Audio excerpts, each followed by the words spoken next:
Jamaican true stories that will have you just wondering. Back in the days in Westmoreland, Jamaica, a man that they call the Cutout Heart Man frequently hunted, killed, and harvested the heart of many innocent people. He drove around pretending to be a working taxi. When the victim entered his car and thought everything was fine, that's when he would strike. After a while, this cutout heart practice spread throughout the entire island, with a lot of copycats arising.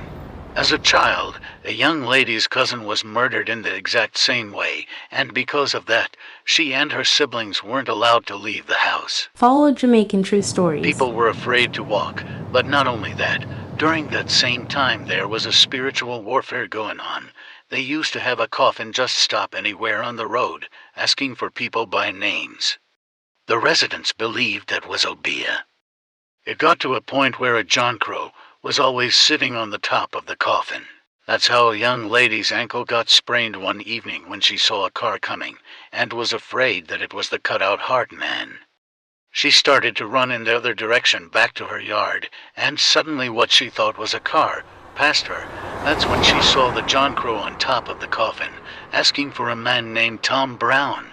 The young lady screamed so hard that her uncle, who they called Chin, ran out. That's when the John Crow upon the coffin top disappeared into thin air. She never saw it back again.